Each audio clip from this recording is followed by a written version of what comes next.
See, first time you met in person? Yes, first time. Please. That's just a young office? Yes, you're a very young office. Well, who's the oldest person? Oldest is Are you our... the oldest? I'm the second oldest. Okay. The oldest is our managing editor, editor-in-chief, Ramachandra Guha. So nice to see a young office. That's what media should be. Especially new media. Yeah, I mean, although with much of what we see, I'm not sure how much we can have with the One of the remarks, clever remarks, I'm proud of is that I described Narendra Modi as Indira Gandhi on steroids. I believe that historians have a duty to communicate to a wider public.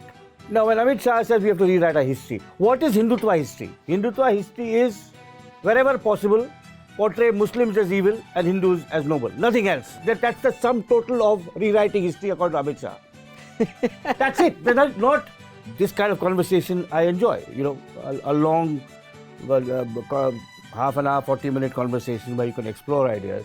Hello and welcome to newslaundry interviews. I am thrilled and genuinely thrilled to have in the studio with us today Ramachandra Guha. Welcome, Ram. Thanks. It's a pleasure having you here. It is the 15th anniversary of, I have said many of you who have attended my talks at colleges and schools and they asked me what book should I read. In fact, there's a book club that has a YouTube channel that also asked me 5 must-read books. And I have recommended this book, not this one, but the earlier version. You can go and see it, I'm not lying. I have recommended this to everyone. In fact, when young journalism students come, I say, you read India After Gandhi, then we'll talk. Now, you have said in the book, in fact, I think the chapter is called 50-50 Democracy.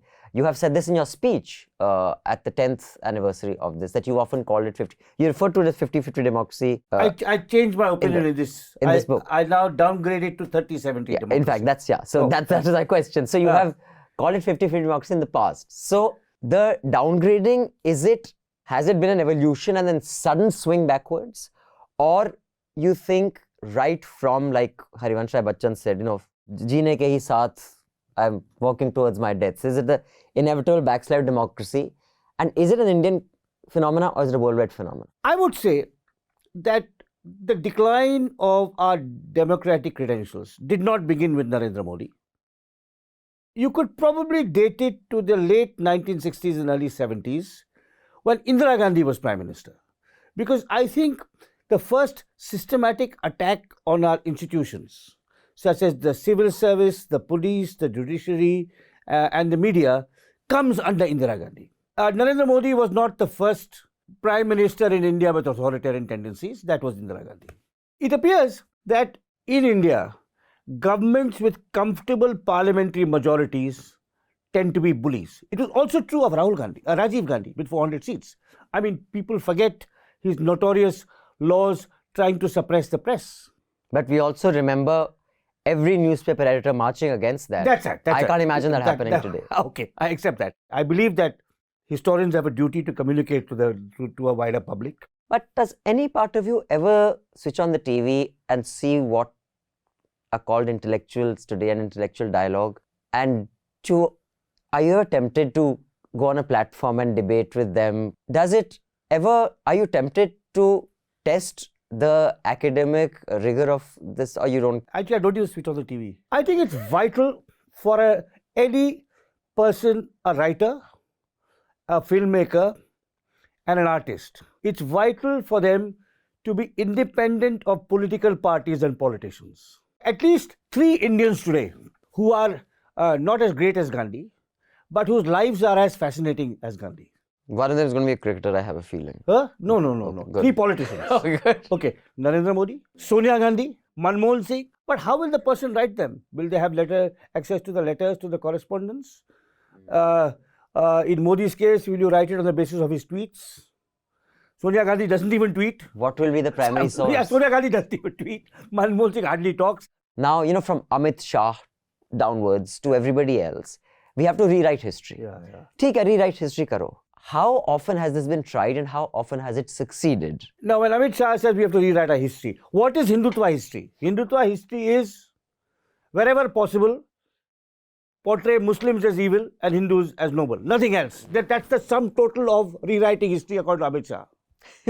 That's it. They're not what were they eating, what were they wearing, out of the window. It is just find a way of saying Hindus noble, Muslims evil. That's it. That's the sum and total of Vivek Agnihotri, Amit Shah School of History. You have studied history. Bapu, who also ran news organizations. It's interesting that you call him Bapu. I don't call him Bapu.